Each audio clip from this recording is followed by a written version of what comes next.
first governor of the state of Mississippi.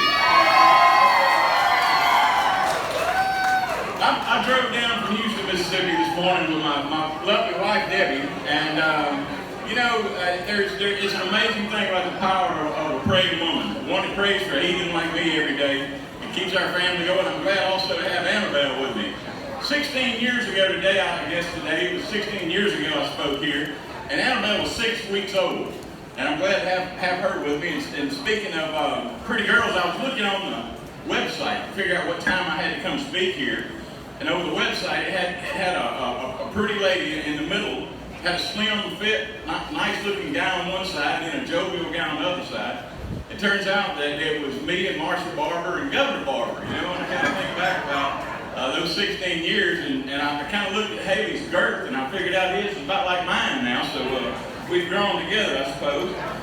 This race for governor is about fighting for working people. That's all I've done as Attorney General, is fighting for those who can't fight for themselves, and thank you for the honor of letting me do that as Attorney General. When I mean people that can't fight for themselves, I mean the unborn, I mean the children, I mean those widows and elderly people that people in our office have fought for over the years. You know, we've brought in $3 billion for the state of Mississippi. And that includes from big pharma, big tech, BP, big insurance. We've had many battles over the years, and we brought in $3 billion for working people in Mississippi. And so what happens, though, is, I bring that money in, and then the legislature squanders it somehow. They're spending it fast as I can bring it in. But there's been so many of those projects that have failed that I've had to spend a lot of time going out collecting money. Take Keogh, we lost $75 million in that boondoggle, and the private prison system. You know what happened with that? I recently got about $26 million back recovered on that case. So I'm running for governor for working people in the state of Mississippi. This is not about Republican or Democrat. People get all caught up in these party labels. Probably 25 years ago, it was, Republicans would stand here and say, vote for the person, not the party. Don't get caught up on these party labels. I'm running for working people in this state, and it makes a difference as to who you're working for. Whether you're working for the large corporations that have taken our money for years, or if you're working for the working people in our state. There's several things that we plan on doing. And one of them is building roads. And I'm talking about public roads, not private driveways.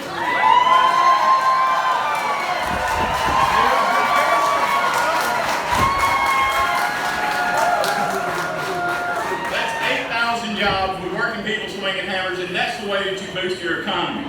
We can do better in the area of education. In the first 100 days as governor, we will pass 4K education, make a 4K available for every child in the state of Mississippi.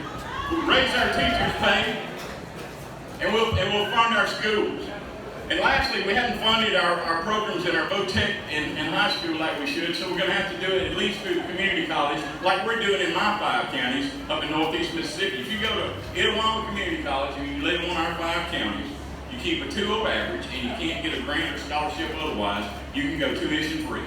That is huge for those trade skills in that area. The northeast area did that. We can do that statewide because Tennessee copied us. They're actually doing that statewide. In Mississippi, it'll only be 6 to 8 million to make that happen and for job skills. Another area is healthcare. And there's $1 billion that we've been thumbing our nose at the federal government for about 5 years. Just because whose idea it is. That will keep our rural hospitals open in our state.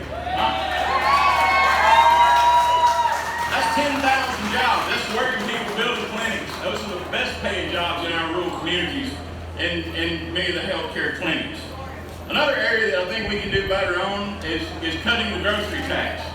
Mississippi is one of the few states that charges a sales tax on groceries and certainly has the highest. And that will help working people throughout the state of Mississippi. And lastly, of the 5 points that I can do as governor, is that we've got to clean up that legislation. The corporate interests have taken control of our legislature. You know that they've done it to our Congress, and they've done it here with our legislature with campaign contributions. So I say what we need to do is we need to ban corporate contributions. We need to ban them from taking money during the legislative session. We need to make sure that they aren't able to receive any gifts, to ban gifts to those legislators. and other elected officials. And lastly, but probably most importantly, is open the books on the legislature. You know, the House and Senate exempt themselves from the Open Records Act. Every other municipal, county, state government meeting, our offices, the governor's office is subject to the Open Records Act, so you can see what they're doing. And where we lose our money, where our money is stolen from us, is when the doors are closed over at that legislature. They've given our money away. That's the reason we got over 500 bridges closed. Our schools need a lot of work done on them. There's so many things in areas that we failed on simply because they gave our money away. You know, they've given away about $768 million a year from our in tax giveaways. Those hadn't helped Mississippians. And one of the taxes was a $278 million franchise tax. 78% of that went to large out-of-state corporations. It didn't help Mississippi Main Street business in the least.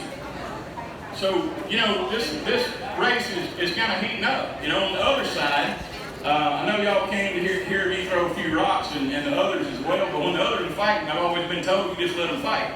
And so I'm trying to bite my lip on some of these things, but you know, there's to save some of our rocks, and we certainly got plenty of them because of the problems that they created over the last 8 years in our state. You know, the next couple of speakers are probably going to tell you how great the economy is. We ought to ask what the facts are. You know, the state economist says that our growth rate has been 2% since the Great Recession in 2009. 2%. Tennessee has grown at a rate of 23%. Arkansas at 14 and Alabama at 11. What we're doing, folks, is not working. You know it, and I know it. Our children are leaving our state more than any state in the union the past 6 years. We've got to do something to turn that around. Now, you know, they're going to tell you that the test scores are up and those kind of things. Well, they are, but it's not because of the cuts in the legislature. It's in spite of the cuts. It's because of our good teachers in our schools have been working 30 and 40 years to increase our scores. You know, when you see that kind of money that is going out the door in our legislature, where they hand out these tax cuts, that's what's caused our problems. You know, they stand there on TV in Jackson and hold their palms up and say, well, we wish we can fix these bridges like they're looking for rain, you know. What it is they gave it all away. And that $768 billion, when you compare it with our $6 billion general fund budget, you know, that's where our money went. So we got to make sure that we take back our legislature.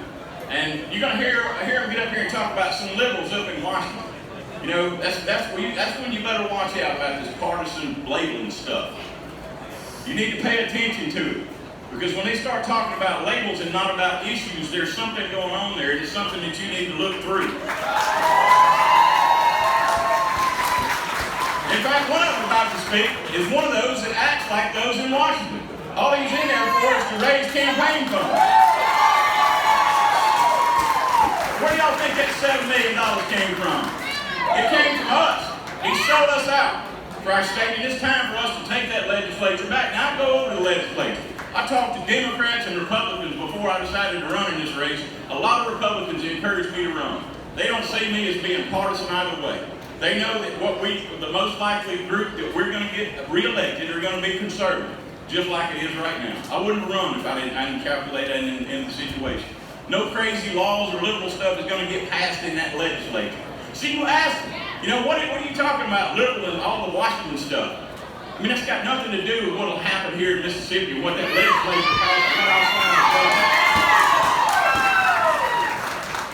I live up in Chickasaw County among working folks, African American and Hispanic and white folks that live around me. Those are the folks that I fought for my whole career. So if you want to see a governor in our state that'll fight for roads, then join me. Do you want to see our education system better? Then join me.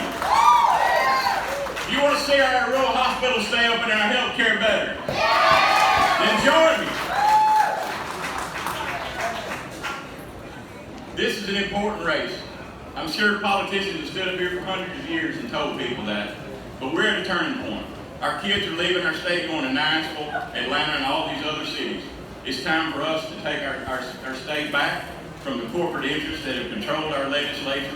It's time for us to put Mississippi families first, And with your help, that's what I will do as governor of the state of Mississippi. God bless you. Thank you.